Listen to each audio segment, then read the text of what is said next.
27-year headache.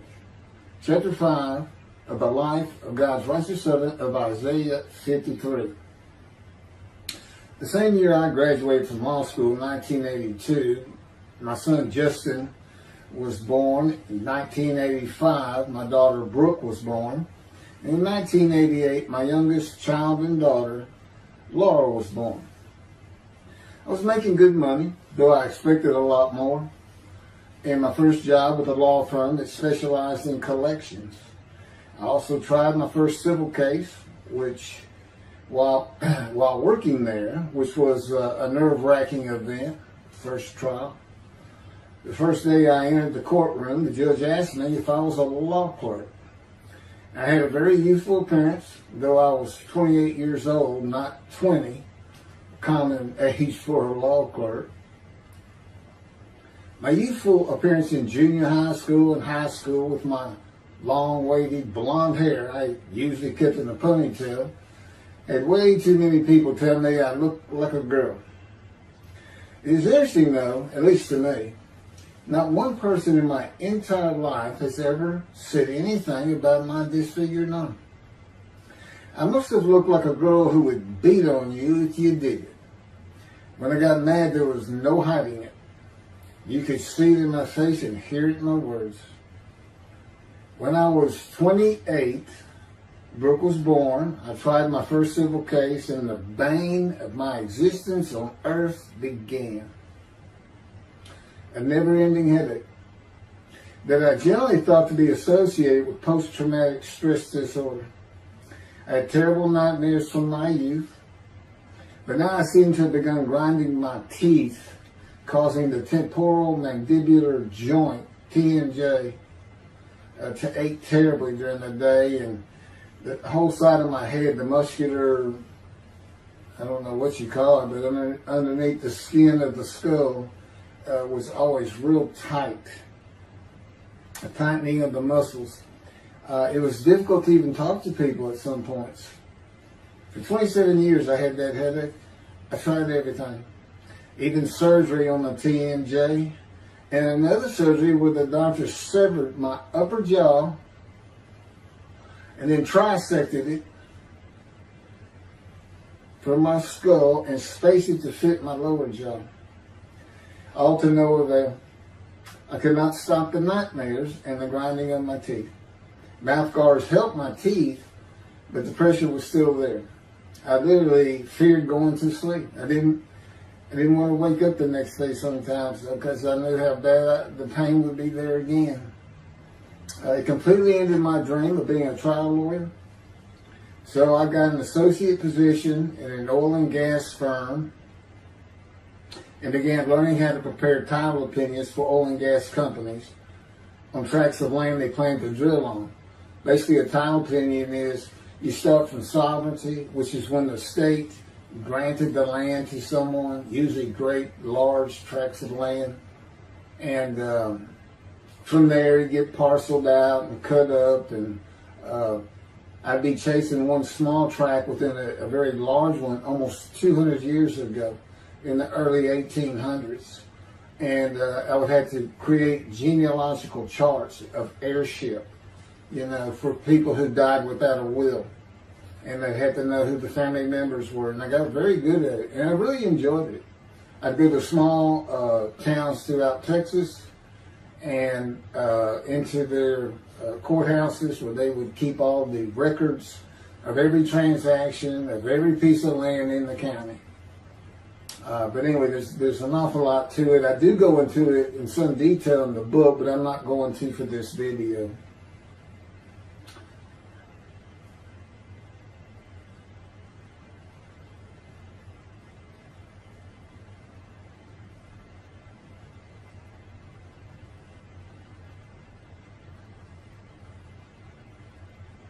Eventually, I had my own firm. It's just me. In my own office, and I was doing very well, though billing hours for title work is generally lower than other areas of the law, by the hour. But I had also been involved in multi-million-dollar sales of production between oil and gas companies, probated wills, prepared affidavits of heirship, worked with landmen to fix title defects, appellate work, including arguments before justices, plea bargaining in criminal cases for defendants, and anything else that came my way. Then it all stopped, and once again I was fighting for my life in 2001. This is chapter 6, skin, colon, and lung cancer. Oh, just God would have me tell you, He gave me those headaches. When He came to me, I stopped having nightmares. He provides my dreams for me, man, and often as a learning experience. But the grinding of the teeth, everything stopped, and I thought it was just because I wasn't having nightmares, and took away any symptoms of PTSD. For which I was receiving money from an insurance company for disability, partial disability. And that went on for about 7 years. Then one day we're out walking, year 7 of 13, and I had that headache. It just came, and I just stopped. And I said, "You got to be kidding. You did not give me those headaches." He said, "Yes, I did. It's necessary. You are considered the suffering servant of Isaiah 53. You had to suffer your entire life until you're suitable for my purpose," and that includes fitting every verse of Isaiah 53. At that time, I had finally read it, 7 years into all this. It was about year 2, I think. But yeah, He did. And, I ended up taking painkillers left and right, and drinking with it, as so many people do. I was able to maintain, my life, my work, and everything, but it was enough to put the strain on my marriage that I pretty much blamed myself for it. And I told him I did it. That's the only time I got hot. Disfiguring me, gut shot, those things, they didn't bother me. But I said, you hurt my children terribly with that. Because I became a bad father. I mean, I wasn't the father I could be. I mean, they love me and I love them. We don't have any serious risks. They're off living their lives and they're all doing great.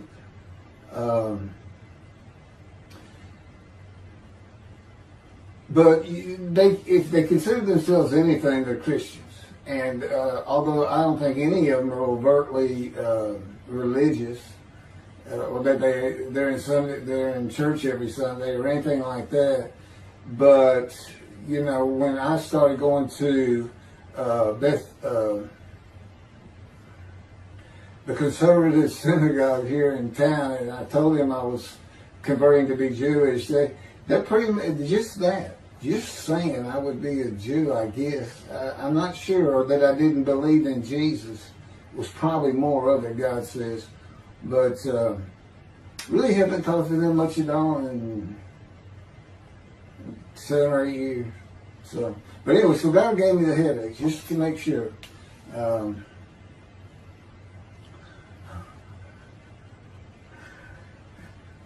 Anyway, I was married to Denise for 18 years, and we divorced in 1997 for irreconcilable differences.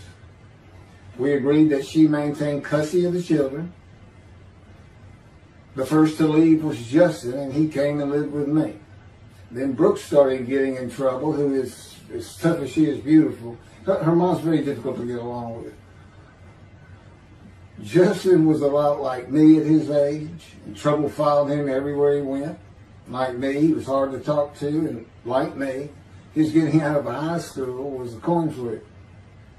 He's doing great. He learned the oil and gas landman business.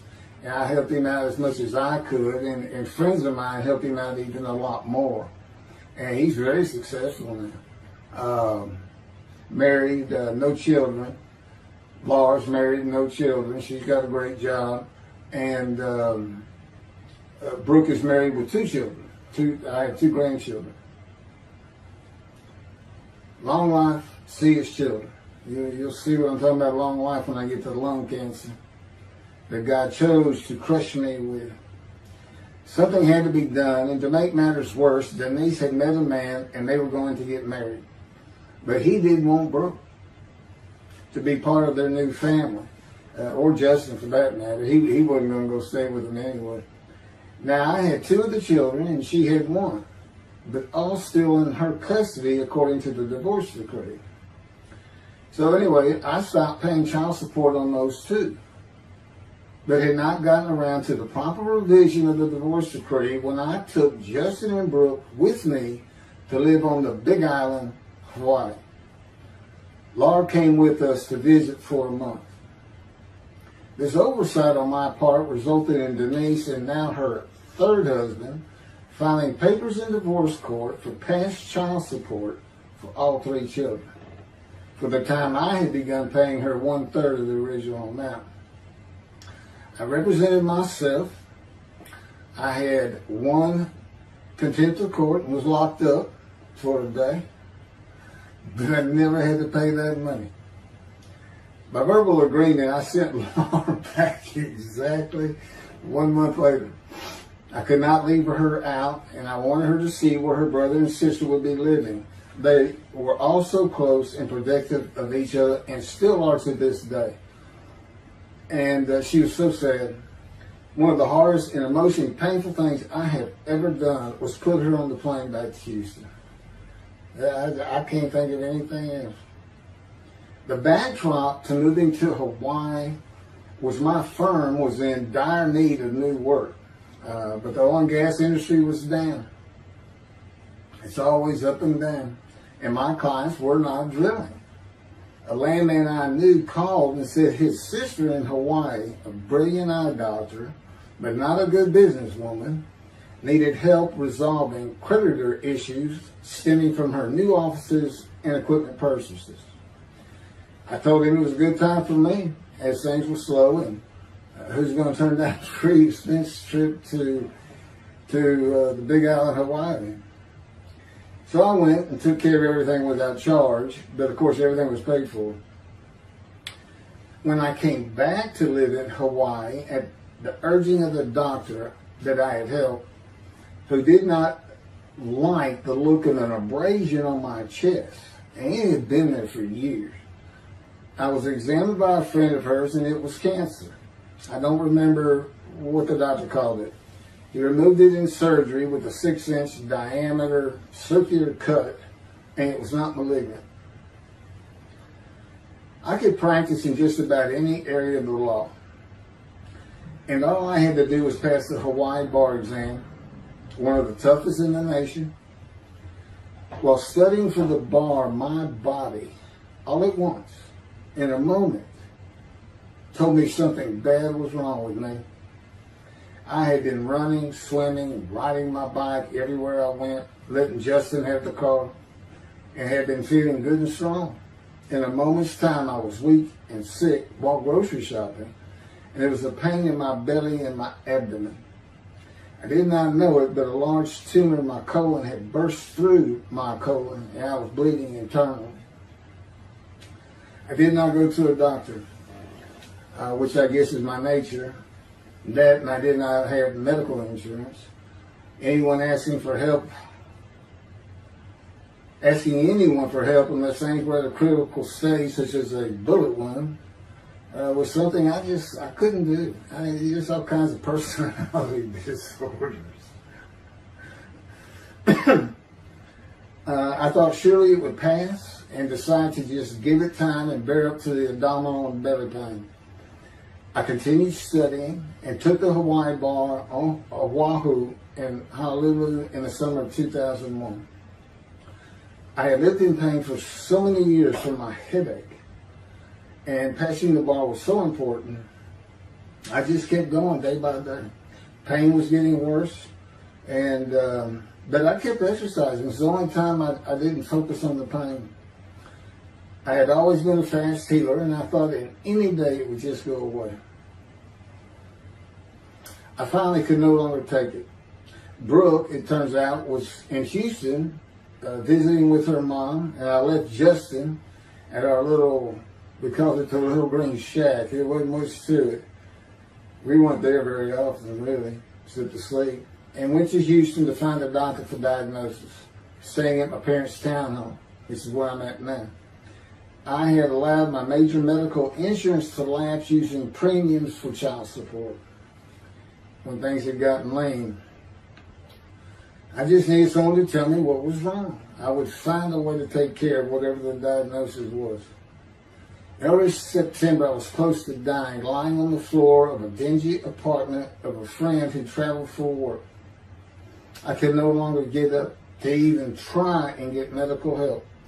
And I had not told anyone how bad it had become. Then the planes hit New York.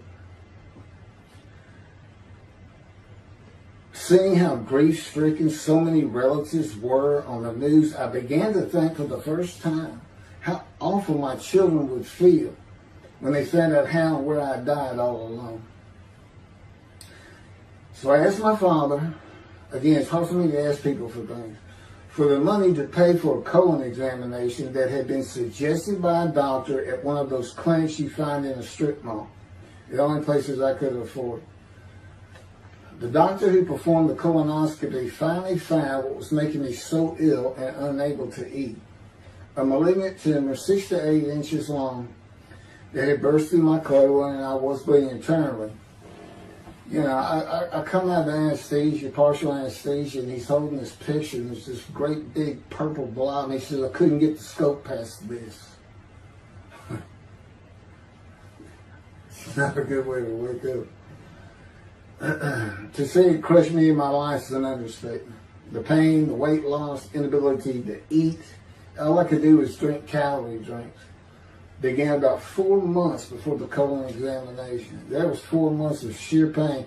But as it turns out, I did pass the Hawaii bar exam. It was now early October 2001.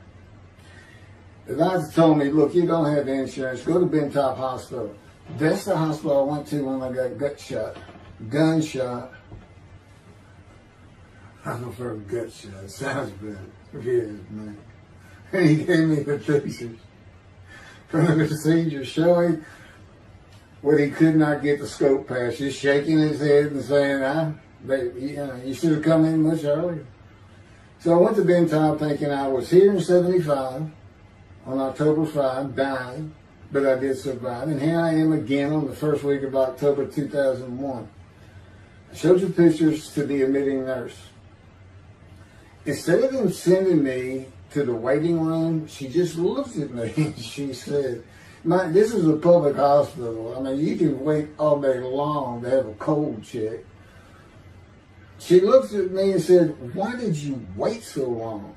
And how are you still alive? And I told her, I have no idea. She did not send me to the waiting room. They had an orderly take me immediately to a room. There they hooked me up to a morphine machine where I could hit a button at a time interval I can no longer remember and receive a small dose. I do know I never missed one. I was very depressed, and my parents who waited in that line for admittance with me looked so sad and depressed. It was not one of my better days, though I finally had some pain relief. Day after day, I lay there waiting for the next test they would run. It was during this time I received notification that Denise had filed papers in the divorce court to recover monies for the time I was taking care of 2 of the children. It's also when I received notification from Hawaii that I had passed the bar exam. So, Bentop Hospital, what a lifesaver. I mean, young surgeons in like Baylor University, medical schools, it's a prime position to get your hands on if you're going to be a surgeon, because you're in surgery all day long and all night long. As long as you can stand up, they're bringing people in. It's just a real hot spot in Houston and a great hospital, but it's not a place you want to stay. You really don't. My doctor would come in and be out so fast, I never knew what was going on. He did tell you my previous surgery to my abdomen, where they opened me up from stem to stern, complicated removal of the tumor. On October 25, my son's birthday, who was now stuck in Hawaii, They cut me open again and removed the tumor. It was about a week or so later, I was released with a schedule for chemotherapy. I returned to the dingy apartment all alone, and I just stared at the television for weeks. And chemo is so depressing for those who had to go into it. A small room with big chairs for about 20 people who all looked like death, including me. Everyone with an assortment of bags of chemo dripping into our arms for hours. It took about 8 hours before I really got sick from it. And I had to park a long way to avoid paying for parking and drive a long way to the apartment. It was a very gloomy fall and winter. When I completed my chemo of once a week for 6 or 9 months, more tests were scheduled. I did not remember how many months the chemo lasted. I do remember I did not finish, missing the last 3 sessions. At the end, I could not get out of the door without bursting into tears and just not go. It just wore me down to nothing. On the bright side, it was my goal. I had my own apartment called The Loft. It was brand new and very nice on a bayou close to downtown Houston with a running trail alongside it and lots of woods near Memorial Park where I had been running a 3-mile circuit since high school. I returned to being told for follow-up tests, including x-rays on my chest, and the colon cancer had not returned then and to this day. The chest x-rays were another matter entirely. The doctor told me he had bad news and showed me the x-rays telling me the white spots I was seeing was cancer. They were everywhere. Lungs full of cancer, he said, at a stage I could not be treated with any success. My dad was with me, and I asked the doctor, well, what does that mean? And when he said you need to prepare for death, the look on my father's face was so sad and hurt at the same time I'll never forget. And we've been through some tough things in this house. Every house we've been in. It didn't affect me one bit. I did not feel anything. I was too beat down from the chemotherapy to care, I guess. God tells me I had a lot to do with that. And in fact, no matter what they said, I didn't think I was going to die. But I didn't know that. I just wasn't having that conscious thought. And God says he had a lot to do with that. Of course, he hadn't spoken to me yet. I had never seen a doctor for cancer or any other ailment since that day. I had to get Justin home was all I thought about. But I needed money. I found an old client that needed a title penny for a drill site well. I struggled through that and got my boy back to Houston. And it was tough. I was so weak. And it had been so long since I really had done any title work. And just going to pick the work up and visiting with the client was a major to-do for me. But we got there and I got Justin home and he went to live with some childhood friends. This was now 2002 and going into 2003. I just walked all over the running trails in the 3-mile loop at Memorial Park and in the woods day after day. I didn't think about dying, but I did but I did not think about restarting my law practice either. I watched a lot of television and played video games. I watched the Tour de France for the first time and got inspiration from Lance Armstrong. I was still alive though, and the funny thing was my lungs never bothered me. I was never sick. It's because God had already removed it. After I got the news I was dying of lung cancer, he took them from me. That's what he tells me. And I don't have any symptoms. As you'll see right here, in 2005,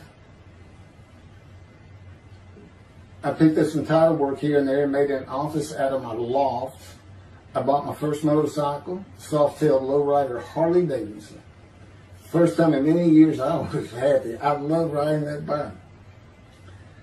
In 2006, I did some landman work for standard day wages and began dieting and running.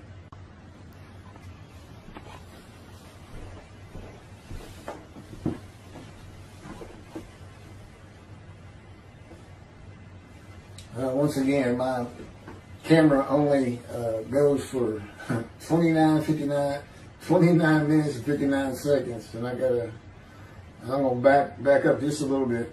In 2006, I did some land work for standard day wages and began dieting and running. I had never been a swimmer in terms of training for it.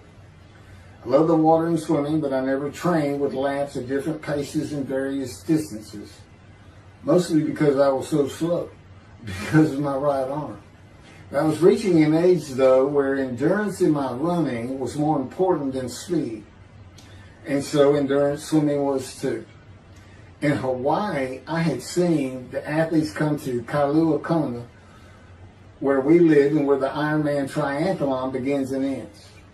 Matter of fact, my little green shack was just right on the route where they start. That was a fun week. And it was amazing watching the athletes train and prepare for the race. I would think to myself, a human being, the human body cannot do what they are doing. Yet they were and they did. It's just amazing. I decided to learn how to swim more efficiently and how to train for distance and endurance. Get a regular and triathlon bike and enter some triathlons. I was still alive and finding a direction and purpose in my life.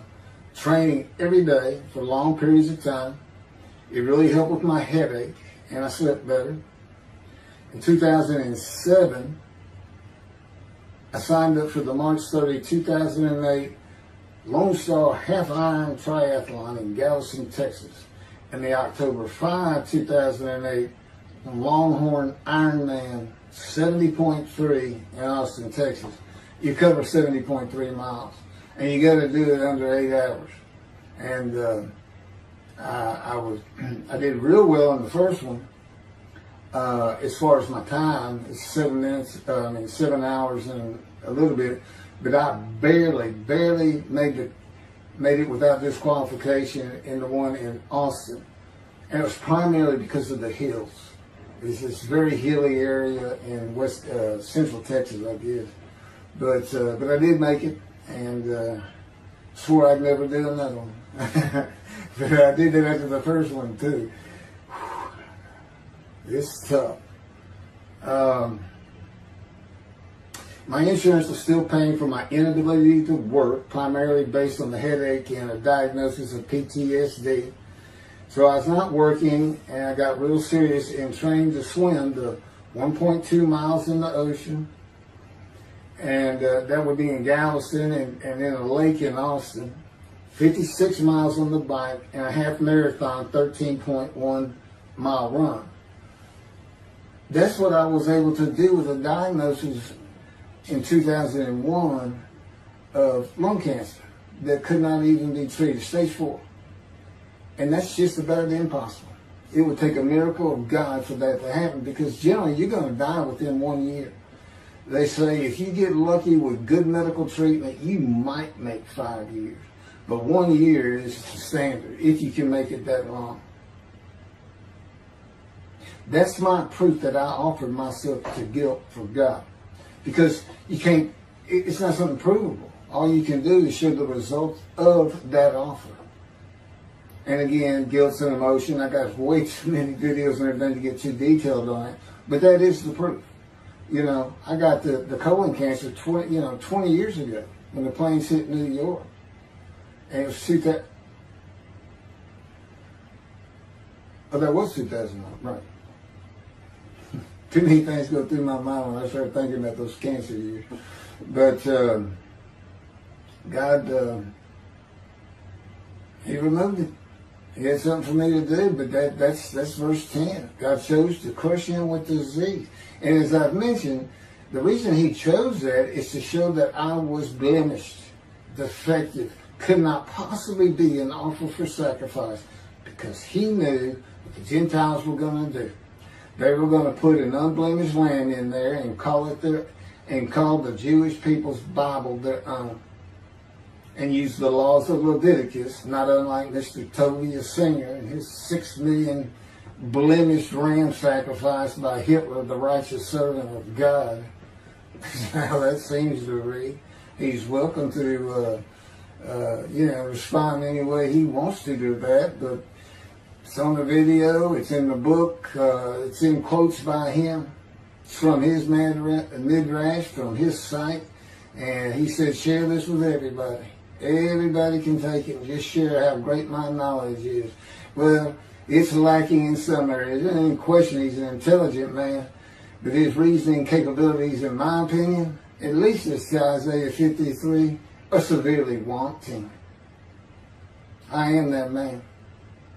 And God's going to give the Christians hell with it and with me. Just like I just heard this for the first time on the video. When all of a sudden he had me say that Jesus announced he wasn't the man of Isaiah 53 on the cross. When he said, Father, Father, Father, why are you forsaking me? Because he was about to die. In Isaiah 53, who he thought he was, and he's not, who he didn't fit the verses, but he thought he was supposed to be exposed to death, but given long life. So boldly he goes into the Roman Jerusalem and gets himself taken up. He's not worried.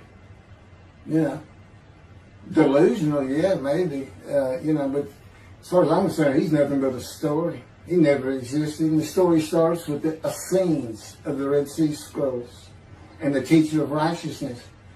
Real quick, I'll go over that. Here's the thing. Their founder is called the teacher of righteousness. Okay? They were great followers of Isaiah. They had the great scroll of Isaiah. They're prolific writers and copyists. They had their own gate at Jerusalem. The Essenes gate. Now, the New Testament never mentions them. You got Pharisees, Sadducees, Essenes, but they never mention an Essene. And Jesus, quite frankly, would have been one of them. Because they embody who he is. They didn't like riches, hated sinning. They didn't like material things. They removed themselves from Jerusalem, in the most part, to those caves by the Dead Sea for that very reason. But they did have a gate. They still had people who would be there, and you know what they would do at the gates? Tell stories. That's what you do. You tell stories, and it is a great story. Here's this guy, he's connected with God. Back then they believed men were gods. Caesar was a god. Over in Egypt you had the same thing going on. It's a common thought that men could be gods. And this story just springs up. And there didn't any question. They'd have gone and questioned it. I mean, they're sitting right front and center in Jerusalem. You think they didn't hear about this man walking on water, raising the dead, feeding 5,000 with 2 fish and 5 loaves, turning water to wine? That alone, Rome would have said, Caesar would have said, he does what? He turns water to wine. Bring him to me. Don't touch a hair on his head. You don't kill the man who turns water to wine. You send him out with your armies. Make your men happy. It's there's so many ridiculous aspects to it. Most particularly, God performed a human sacrifice for the sinning Gentiles. He's left the sinning Jews for the sinning Gentiles. But he gives them an out, these Gentiles, not his chosen. He gives them an out. I know, I'm going to kill my son for you. So that you'll be forgiven of violating my commandments and laws. If anybody knows God, and the Jews do, and I know him like nobody's business, that's not him. That's not him. I mean, he told the Jews, I'm never going to leave you, but I will punish you. Now that's him. That's him. And he'll put you through hell just to make you a better person, a better people. And he has no plans of changing that. He's not going to change the minds and the thinking of billions of people to make them love the Jew. He's just not going to do it. And the practicality is, he didn't create man for him to even be able to do that. Now, he could have created humanity where he could do that. He could change the mind of everybody at the same time. But I'll tell you on this, he's been working on my mind for 13 years. It is one brutal cop bumper. It's a very one-on-one affair. Now, he says, I could just kill everybody. I mean, that's easy enough. That's easy. I could just kill everyone, but He said, that's not, it's all about this. You got to know how to read the Bible. It's written for antiquity first, in the Dark Ages, and then the Age of Enlightenment. I mean, basically he's saying you've got to go back over it. You've got to check these guys. You've got to check Rambam and his speech. God's going to make the world speak Hebrew. Or, they will be the pure spirit. You got to check some of this stuff. And I read Rashi's, I went through his Isaiah 53 Midrash, and all I can say is very unimpressed. I've seen what he has to say in Malachi. He didn't pick up on any of this. He didn't know what the angel of the Lord is, the angel of the covenant that you desire. He doesn't know how Moses goes by a burning bush that's not consumed. The angel of the Lord is in there, and God speaks. I do. To me, it's just like, well, you just get some basic concepts, and all of a sudden, and quite frankly, it'll open up the scripture to the Jews. They can put the Talmud aside for a little while. But I will say this. God says, if you can study it, study it. There's all kinds of great things in it. Just be real careful about what you teach from it. And it's useful for heaven. If you like to talk about Talmud as a scholar with other Jews who may very well be in a scroll of remembrance with you, you can meet up with them. You'll see them in the meeting places, have them over to your room. Y'all can watch the new earth being created and the new peoples of God chosen, and watch the evolution of the chosen people. And humanity, the same as this one. God says, why would I change it? Why would I change it? When I did it, it was perfect. And you can tell Mr. Singer that the evolution that he's talking about, where all of a sudden the world's going to love the Jews, been going on for over 3,000 years, and it hadn't even. And today, anti-Semitism's up, and David is here. It's not going to happen. Thank you very much.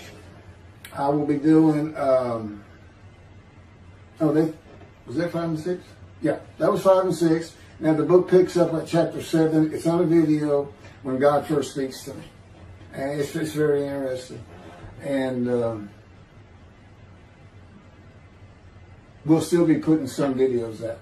But I've pretty much covered all the major material. Everything from Isaiah 53 and the day of the word. Lord, there's a few more things. And it's a better read than it is a video watch. But, for those who like to read. But it's covered very well in these videos. And now that I put in the personal part in, which is to show how I fit Isaiah 53, and you see the difference in my life. Now that's a life of suffering. That's a life of pain. That's a life of familiar with disease. They say, gee, well, he died on the cross. He was scourged. He was scourged and this and that. Do you know how much he suffered in his life? I mean, he's not even in the conversation as a man of suffering. He's not in the conversation. Thousands and thousands and thousands of people died horrific deaths back then and by crucifixion. It's not the only one. This is descriptive of a man and his life. So you can find him, identify him. And what did he do? He never suffered. He was never sick, ever, until the last day of his life. He's 30 years old. He's got one day under his belt of pain and suffering. To me, you're not even in the conversation. I mean, that's nothing. That's not even suffering. That's just, you had a bad death, sorry. You got whipped first. You got whipped. One gospel says the scourging was an open-handed slap to the face. Now, the other three do say scourge. But then and then every movie you see, he's carrying that cross. He's all whooped up and bleeding, this and that. He carries the cross in one gospel only. In the other three, it's carried for him.